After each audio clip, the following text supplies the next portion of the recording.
Welcome to the ClearlyWell podcast.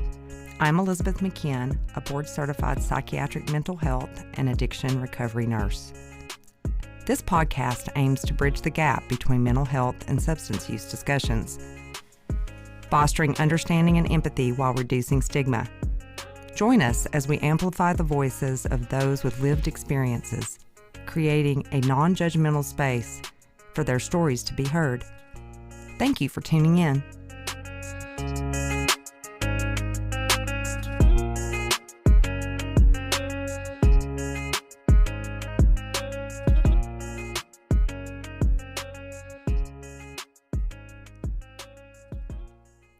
Hey guys, Elizabeth McKeon here with the ClearlyWell podcast with another short sesh. And again, I'm having allergies, so I apologize for that. I think the last, 3-4 episodes, but we're in the fall, we're wrapping up the year and it's that time of year.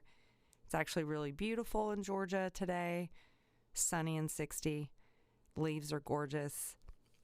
If you've never been to the Parkway. Well, actually the Parkway, due to Helene, is closed right now, but we have some beautiful, beautiful leaf color in the North Georgia mountains. If you've never been over here, you should check it out. Anyway, today is a controversial topic about marijuana and marijuana being a gateway drug. I want everyone to know before I begin talking about this that I am going to have no opinion. The things I state here are just statements based on the CDC recommendations and other .org, the Mayo Clinic, things like that. Information that is out there about arguments in support or not or against marijuana being a gateway drug. And I think one of the reasons I wanted to talk about this is I happened to be in a local doctor's office recently, and a young girl, she was 15 years old, came into this family practitioner office, and she was presenting as though she had had a stroke. And she was going downhill pretty quick, and the nurse practitioner came into the office and was kind of in a panic. And the only thing she could report that she had done was a vaping pen that had THC. So going back to a previous podcast, I do want to say, guys, that when you're buying these vape pens and they have like the deltas or the THC, just know that there's no regulated amount of that drug inside that vape pen. And so the person who's vaping has no idea how that's going to react in their body and brain. So it just kind of made me think, let's in the next short session, let's talk about marijuana. So and the idea that marijuana is a gateway drug, and in our industry we talk about that a lot. I do know that marijuana is prescribed for things like MS and pain, and has been found to help depression and all kinds of things. So knowing that marijuana is also a depressant, it just comes up as an argument either direction, and there's probably important facts on both sides.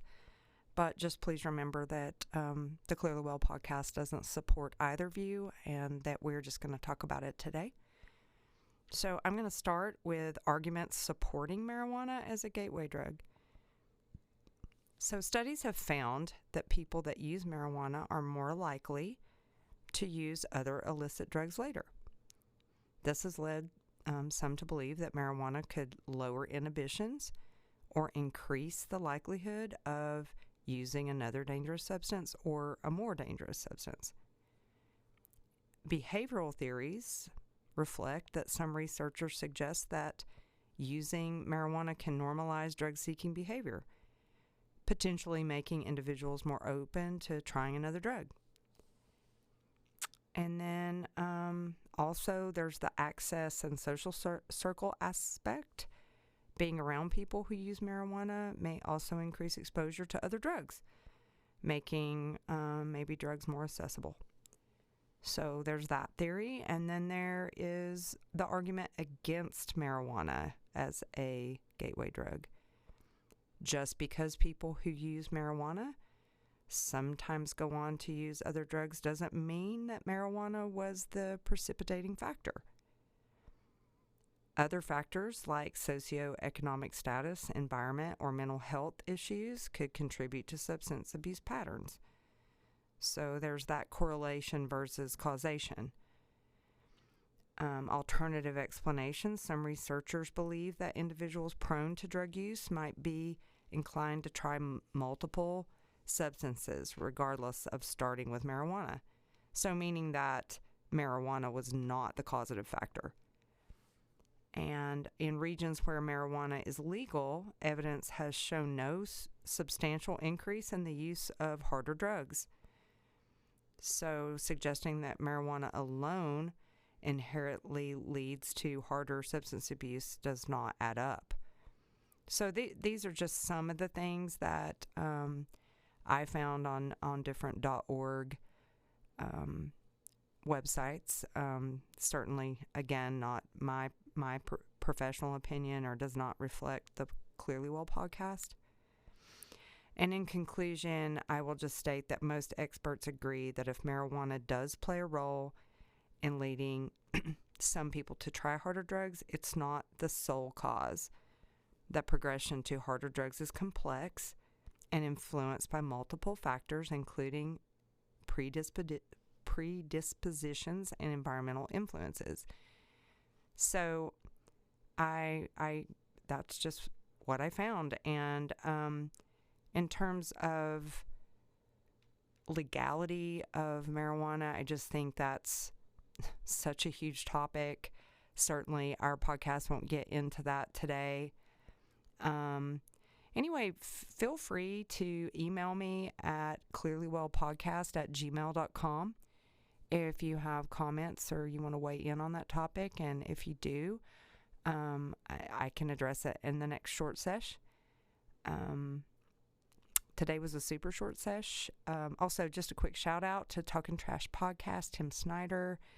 You guys are doing a great job out there at addressing all types of substance use disorder and other topics. I listened to your podcast on ketamine, and that was pretty interesting. I think that I might weigh in on ketamine when I come on you guys' show. Anyway, if you haven't listened to the Talking Trash podcast, please do. They're great, and they do a clean time for people who are as short as 1 day clean to 1,000 days clean or more. So great job, guys.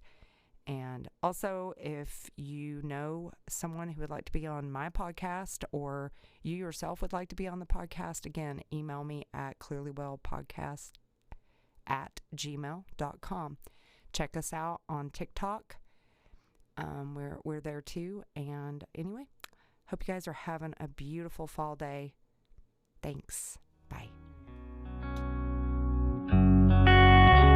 I want to state that please do not substitute this podcast for professional therapy or treatment.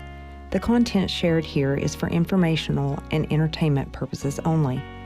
We do ask our listeners to respect the diverse experiences of individuals and refrain from passing judgment. If you or someone you know needs professional help, please seek the guidance of a registered and qualified mental health professional.